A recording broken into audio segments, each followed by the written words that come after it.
Hey guys, Chris here. Tonight we have a story about a family living in the Ozarks of Missouri, and they're at their own home that's next to the national forest. Not only is there something that approaches their home late at night, but there's also something that attacks them. That's next. Today's sponsor is Anchor Solix C800 Plus. This is a portable power station and is a new product for this year, March of 2024. This is the first power station with portable lights located inside the top of the unit. There are two rechargeable lights that have 3 light modes each. Attach the telescoping pole and mount the lights on the powerful magnet for easy adjusting. This is going to be great for camping. There's a 12-volt DC power you can charge from your car, 2 USB-C, 2 USB-A, and 5 120-volt AC power plug-ins. It's good to know that while I'm out there I can keep all my devices charged up and ready to go. Sign up now for the C800 Plus pre-sale and enjoy an exclusive $150 discount along with a free Anchor charger. Okay, so I am in the tent tonight. I am local, and I have, for my comfort, the Anchor Solix 800 generator back here I just got, and that is running the space heater here. That's keeping me warm, and I got some lamps and other things that I can plug in, so it's kind of nice having some comforts like that. And for tonight's beer, we are having the Blue Moon Belgian wheat. There we go. That is a tasty beer, and that is a Belgian style wheat beer. Really a good beer. This is like a national beer. It is not a local beer. There's my little opener there. Gonna crack that open before we do our story here. And look at that. It's almost whitish. It's not an amber, but it's almost whitish, so let's give that a try.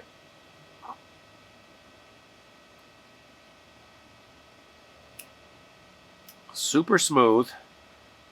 It's got almost a slightly fruity finish to it, and definitely a beer-like taste, very strongish. And that is a Belgian-style wheat ale. And I believe we have a full moon tonight, so. All right, cheers.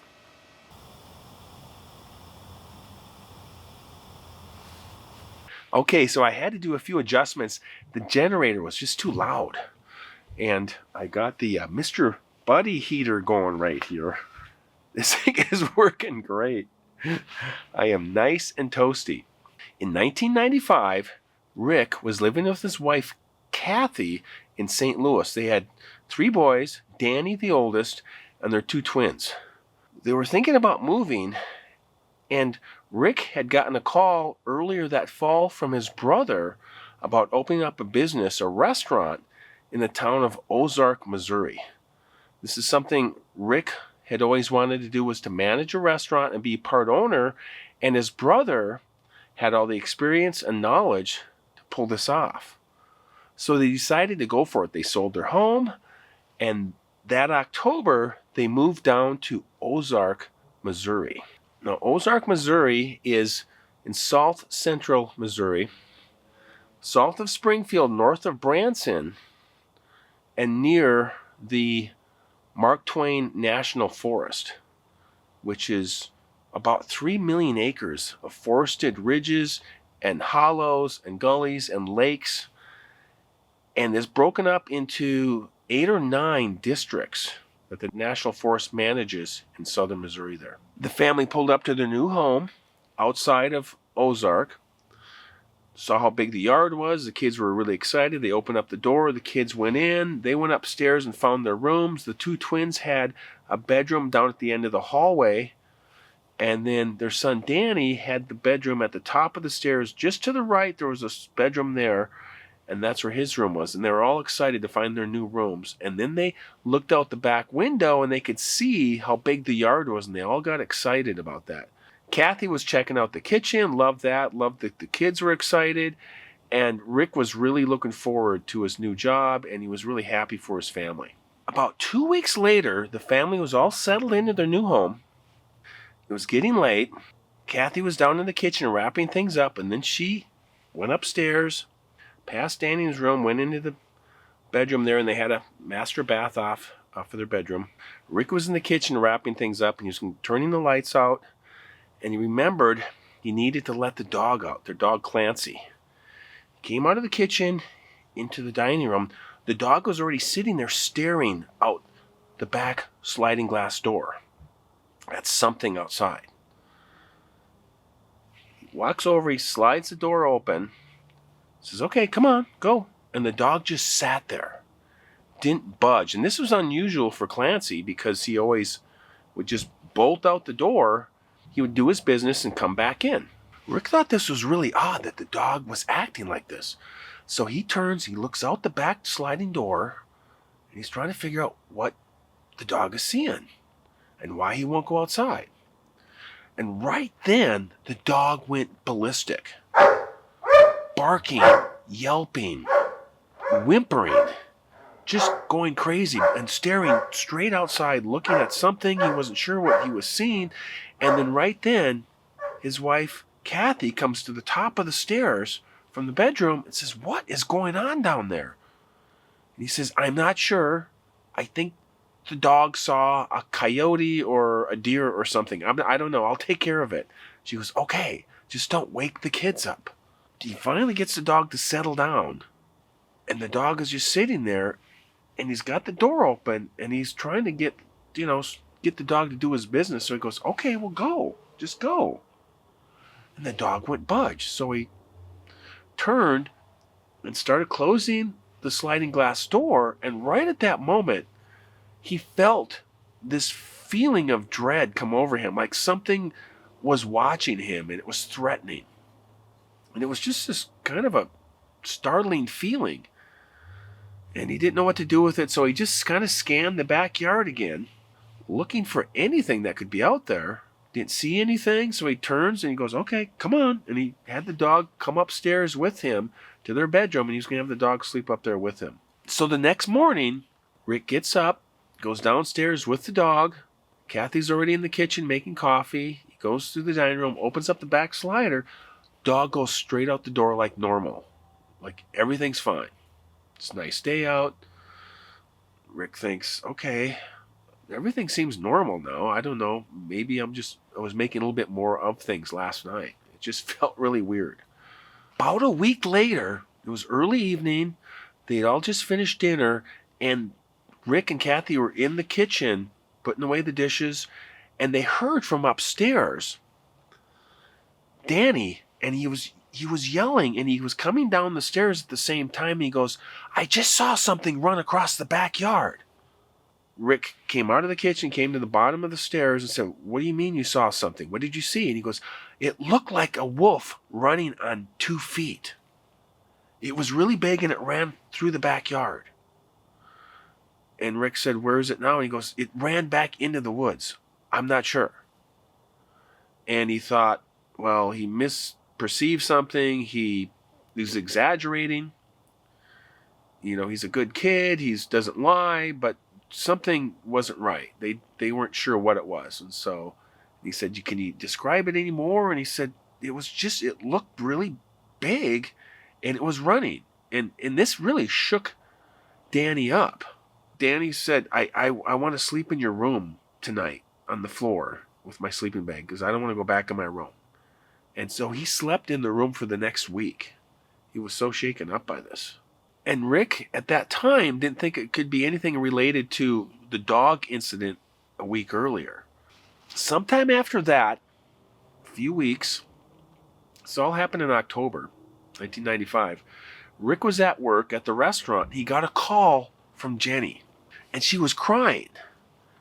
And Rick said, "What's going on? Are you okay?" And she said, "Something has happened to Clancy." And Rick said, "What? What do you mean?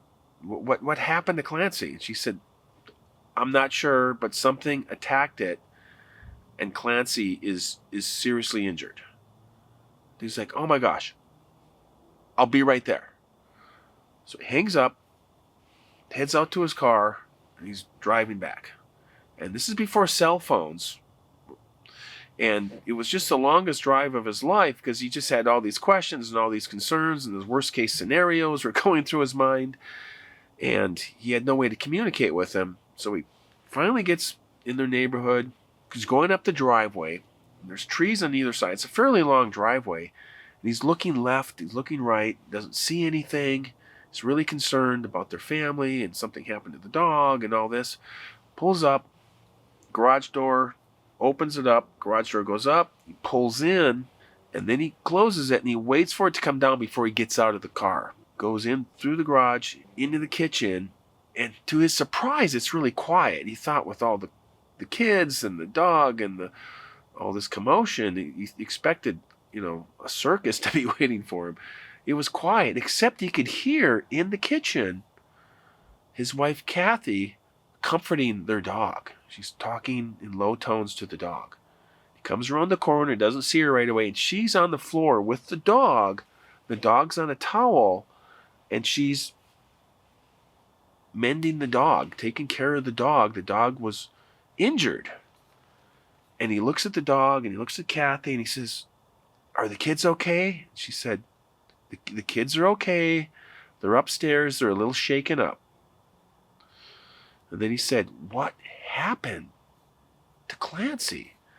She said, "We were watching TV downstairs, and then I went to the dining room to let Clancy out to do his business, opened up the door.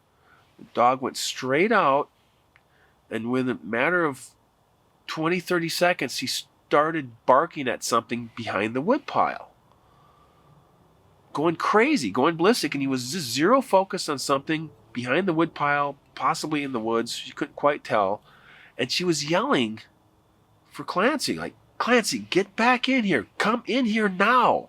And the dog was not listening, so she ran out in her bare feet to go get the dog. And she was heading for this woodpile, and right before she got to the woodpile, she heard this commotion and this thrashing somewhere behind the woodpile. Couldn't see the dog, and possibly in the woods right there in the tree line. And she could hear the dog still barking, and the dog was engaged with something. And she wasn't sure if the dog was being attacked or the dog was attacking something. Right before she got to the woodpile and was going to go around it, she heard this yelp from Clancy. Just startled her. And just moments later, the dog came hobbling around the corner of the woodpile towards Kathy. She was really concerned for her dog, and then she looked and she saw blood on the back of the dog. Couldn't tell what was going on, but it startled her so much she screamed. She reached over, grabbed the collar of the dog, and turned to try to get the dog to go into the house as quickly as possible. There was still something back there. She didn't know what it was. The kids started coming out the door, and they were yelling, What's wrong, Mom? What's wrong?" And she said, "Go back in the house. It's okay. I got it. I got the dog. I'm coming in."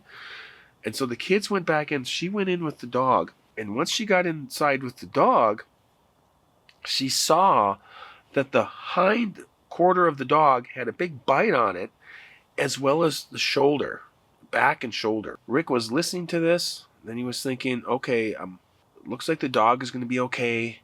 Might need some stitches. They'll have to check that out tomorrow.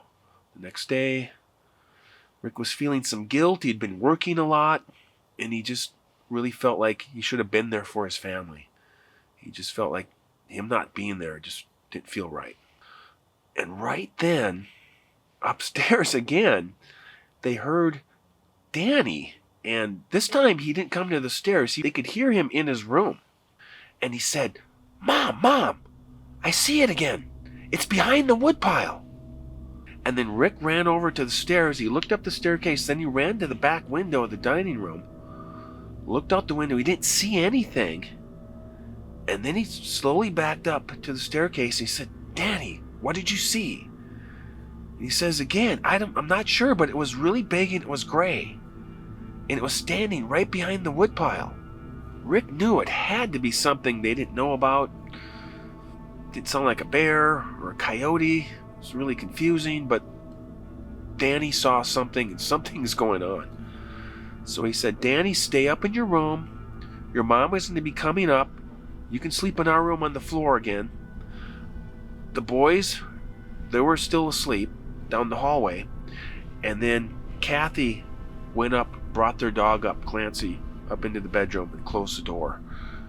And Rick decided, I think I'm going to stay up for most of the night and protect my family and see if we can see this thing. So we went to the front closet, got a baseball bat, set that next to this chair, pulled the chair up to the window, had the lights off so we couldn't be revealed, and he sat there and he just waited patiently to see if he could see anything. About 2 a.m. he's getting really tired. Decides, okay, I'm gonna get up, go to the bathroom, goes into the kitchen, gets a glass of water, and he comes back, and before he could sit down, he was just looking outside and something didn't seem right. And then he realized it looked like a tall man standing in front of the woodpile, motionless, staring right back at him. It was like this big gray silhouette. And it wasn't moving. And right then, it took a step forward, and he knew this was what Danny had seen and what attacked their dog Clancy. And he studied it, looked at it. He was standing in the dark in the dining room, and he saw these fairly tall pointed ears and this somewhat of a pronounced snout on it. Not quite a dog, but almost like a bear. Not quite sure. And yet it looked like a man at the same time, standing there. He looked down at the baseball bat, reached down and grabbed it, and he thought, there's no way I can just burst outside and go take this thing on. It looked huge. It had to be almost 6 feet tall, really wide as well. He was feeling this sense of fear and this anxiety and stress and all that had happened, and he's not sure what to do because he doesn't want to confront this thing head on, and yet he doesn't want to leave his family vulnerable. So he thought, okay, I could dial 911, get some help, get some backup at least, and then keep an eye on this thing. And then if it does attack the house, I'll do whatever I have to do to protect my family. So he backs up, turns just for a moment to get the phone off the small table just outside the kitchen, dials 911, and then he turns and looks, and this thing is now gone. He's shaking his head, and then the phone is ringing, and he's thinking, okay, well, I can't just tell them, I saw this wolf man or something in my backyard, please help us. So he said, and she said, what's your emergency? And he said, I believe we have a trespasser. Somebody's been harassing my family, and our dog got injured this evening, and we need some help. There's somebody outside in the woods kind of stalking my home. They said, okay, we'll send someone out. Hangs up the phone. He waits about 20 minutes. Finally, he sees a police officer pull up. He goes to the door and answers it before he rings the doorbell because he doesn't want to wake up the kids and his wife and everybody. He just wants to handle it without making a big scene. Officer comes in, asks him some questions. He again tells him kind of the same thing. There's someone outside, something, I'm not sure. Might be an animal or predator, possibly a person. But we're just very concerned. And so he says, okay, let's go take a look. He had a flashlight, goes out back, Rick follows him. He's scanning around the woodpile. He's looking down at the grass for tracks, doesn't see any tracks, nothing real obvious anyway. He had his hand on the handle of his gun in the holster the whole time, and he's walking around with the flashlight. And then he said, you're not the first one to have something like this happen in this area. This has been going on. There's these strange occurrences with people having very similar things to what has happened to you. And he didn't elaborate, and And he said, I can't tell you any more than that. Rick said, well, I understand. And then he came back into the house. Police officer said, if you need anything else, if there's anything else we can do, please let us know. Do not let your dog out after dark at this time, and just let us know if anything else we can do to help. So he left, and then the next day, Rick told Kathy what had happened that night, what he saw, and they talked for the next week or so, and they decided they needed to move. They just didn't feel comfortable living in Missouri, in that part of Missouri. They got their house on the market. They got an offer. During the course of the offer and the deal, they told them what happened. Something happened to their dog, and there was a predator, and the people, didn't think too much of it. They said, okay, well, we did our best. We didn't want to, tell them every single detail, but just give them a little heads up, a little warning. And so they didn't hear anything else from them. So over the years, Rick was never settled with this whole thing. It was just a big open-ended mystery. And so he talked to a few people, learned some things, and he found on the internet some more information, and he found a real thing in Missouri called the Ozark Howler. I don't know much about the Ozark Howler, but he believes this was possibly what they encountered when they were living in Ozark, Missouri. And if you guys know anything about this, let me know. There's some things on the internet about it. It's a form of a cryptid bear human, almost like a dog man or something. I'm not even sure what it is, but there's stories about it. And so if you guys know anything else about this, I would really appreciate that. And that is our story from Rick and his family from Ozark, Missouri, from October of 1995. So, and my little space heater is doing a great job. I could cook like waffles on this thing, I think, if I lay it on its side and put some waffles and maple syrup. That'd be great. Also, I wanted to mention I got a new inflatable canvas tent with a really nice wood stove, and we're going to take that thing out really soon here.